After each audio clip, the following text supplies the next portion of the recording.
Franklin is heading into his 7th year as the head coach of the Penn State Nittany Lions. He's climbing in your windows, he's snatching your people up, trying to rape them, so y'all need to hide your kids because they're raping everybody out here.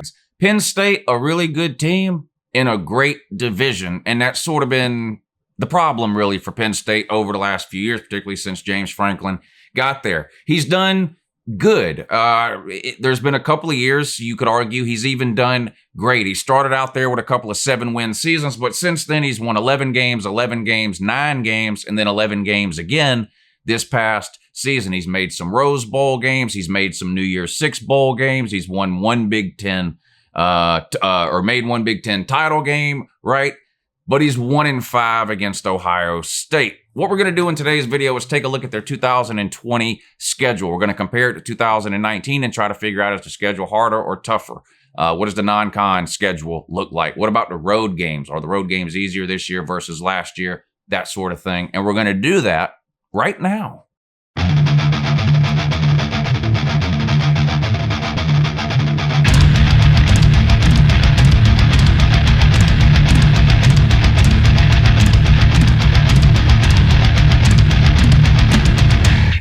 All right, here we go. Of course, Penn State went 10-2 in the regular season in 2019. And for the purposes of this video, that's all we're going to talk about. This is a regular season schedule preview for 2020. So we're not going to spend a lot of time talking about Penn State's postseason. But they were 10-2 in the regular season. They started off red hot, right? Climbed way up into the top 10 with wins over Idaho, Buffalo, Pitt, Maryland, Purdue, Iowa, Michigan, which was their big win up to that point. A win on the road at Michigan State. And then they had the bye week. And coming out of that bye week late in the season is sort of where the problem started for Penn State. Now, they played some good teams, so it's not like they went out and just got embarrassed or something like that. But you come out of your bye week there, and then week 11 on the road, Minnesota. Were they for real? Were they not for real? Well, we all found out they were for real at your expense. They beat you 31-26. You then went on to beat Indiana the following week before losing on the road to Ohio State 28-17. You finished the season up with a win against a terrible Rutgers team,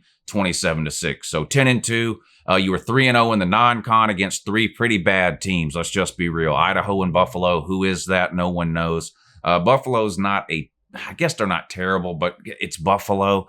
And Pitt, which technically is a Power 5 team, but they're in the ACC, and we all know what that means. They're a 6-win team. They may win 7 or 8 games, because they're having to play a whole bunch of other 6-win teams in the ACC, but that's what the ACC is. It's a 6-win team conference outside of Clemson. Every single team in that conference is a 6-win team except for Clemson. Some teams end up winning 7, 8, 9 games because they're playing all those other terrible teams, but so you beat Pitt. Congratulations. Now, the road games are what got you in 2019. You went 3-2 on the road. That's not a terrible road schedule by most standards, right? But Penn State has higher expectations than just finishing 2nd or 3rd in the division year after year after year, right? At Maryland was a win. At Iowa was a win, and that was a pretty good win. Iowa was a decent team. You beat them 17-12. At Michigan State, they had no offense at all, but you did manage to beat them 28-7. And then you lost your last 2 road games of the year, which both came in November, at Minnesota, at Ohio State, finishing 3-2 on the road. Now, week 7, 8, and 9 was probably your toughest stretch of games. At Iowa, home against Michigan, on the road at Michigan State. I know Michigan State offensively was pitiful, but they had a really good defense, and that was the 3rd game in a 3-game swing of pretty difficult games. And you managed to win all 3 of those games, going 3-0. 11, 12, and 13 is where you got bit, like we mentioned. At Minnesota, loss. Home against Indiana, win. Although that game was way closer than it should have been. I think you beat them by 1 touchdown. And then on the road at Ohio State, loss. So you went 1-2 there in that 3-game stretch, and you almost went 0-3. You finished 10-2. Hey, why don't you do me a favor? Subscribe to this channel if you're not already. I post college football videos almost every single day of the year. And believe it or not, some of them are even watchable. That's right. And if you're enjoying this series of schedule previews that we're doing for the 2020 college football season, give this video a thumbs up. It doesn't cost you any money, doesn't take you hardly any time at all to do it, but it's a huge help to me and I would appreciate it. All right, let's put 2020 up on the screen and see how it compares to 2019. Can James Franklin have more success this year than he did last year. Is the schedule more conducive to that or not? Can he get over the hump? Can he beat Ohio State? Let's find out. You start things off at home against Kent State, okay? On the road at Virginia Tech. I would say that's a slight upgrade over Pitt from last year. Plus, you had Pitt at home this year, Virginia Tech on the road in a Power 5 non-con matchup. So far, 2020 looks a little more difficult, in my opinion. Then you host San Jose State. To me, Idaho and Buffalo, who you played in 2019, are interchangeable with Kent State and San Jose State in that those are 4 teams that you should handle without a problem. You handled the other 2 in 2019. You'll be expected to handle these 2 in 2020. The difference in the non-con comes in the Power 5 matchup. Pitt at home for you, a much easier contest, in my opinion, than on the road at Virginia Tech.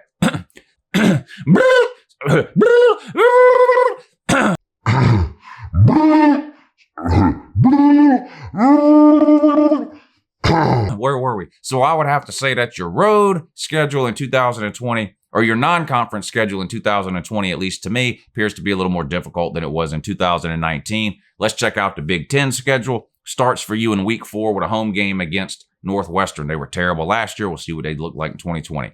On the road at Michigan.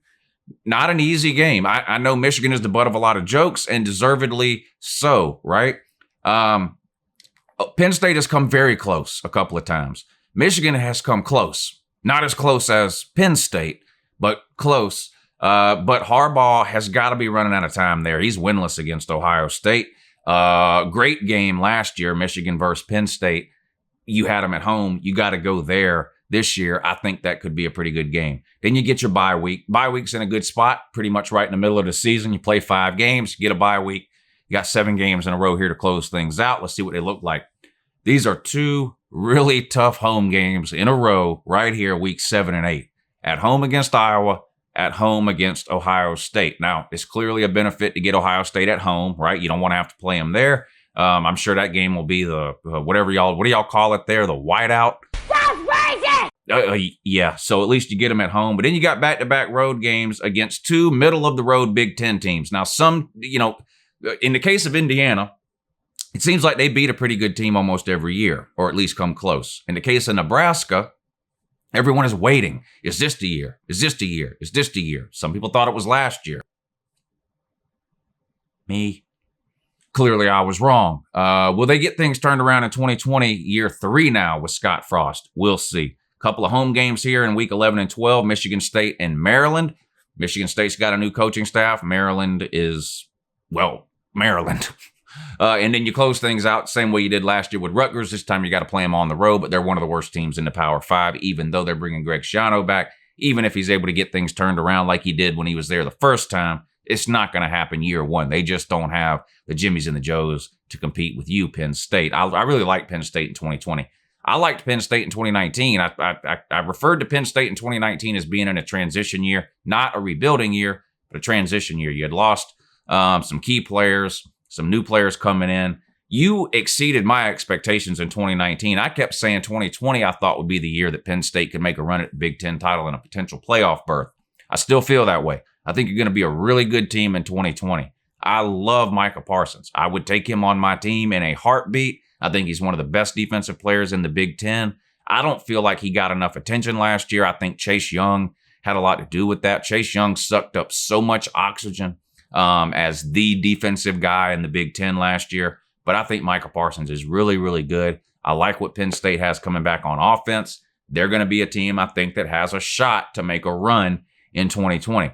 But anyway, that's it. Your road games at Virginia Tech, at Michigan, at Indiana, at Nebraska, and at Rutgers. 5 true road games. About the same, really, as last year, which was at Maryland, at Iowa, at Michigan State, at Minnesota, and at Ohio State. Maybe a little bit easier this year, the road games. I think a lot of that depends on, is Michigan going to be good or not? Is Nebraska finally going to get going or not? If Michigan and Nebraska end up being not very good teams in 2020, then this is clearly a very manageable road schedule.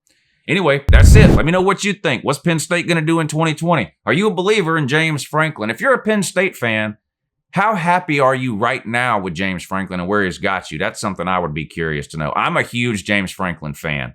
To get Vanderbilt to 10 wins is like parting the Red Sea. I still can't believe he did it. I think he's one of the best coaches in America. He's had some uphill battles to fight at Penn State for a couple of different reasons, but I like him, and I think if Penn State is patient, James Franklin gives you guys an opportunity to really do something special up there at some point, whether that will be this year or not. I don't know, but I like James Franklin. I'm curious sort of what the mindset of Penn State fans is right now about James Franklin. But what do you guys think they'll do? Trap games, let me know down below. If you want to guess at their record, go ahead again. I do my prediction videos later in the year. This is just sort of a schedule preview. About around July, I'll do preview videos where I predict records and wins and losses. But anyway, that's just an early look at their schedule. Let me know what you guys think. I appreciate you watching. Have a good morning. What's wrong with y'all up there? Look, I mean, Joe Pa is just as much to blame as Sandusky. That's just all there is to it. I mean, you know, all these people telling me, well, Joe Pa did what he was required to do. He informed his superiors. He followed the chain of command. He did the bare minimum he was required to do. That's it. They tried to sweep that thing under the rug. I mean, you know, look, an assistant coach caught Sandusky in the act of raping a 10-year-old. He went and told Joe Paterno. Joe Paterno, you know, told, I guess, the AD. And then a meeting was held between Joe Paterno, the AD, school president, and the guy or whatever from campus police. The four of them decided to do nothing. Nothing. That's inexcusable. I think all four of the people in that meeting should be thrown in jail, or should have been thrown in jail. That's just horrendous. I mean, they gave this guy his own office up there, you know. It's really mind-boggling that Penn State fans would support Joe Paterno in that. It just really is. So anyway, though, bottom line, it gives me a little bit more of a reason to be excited or to have some added interest in the game today.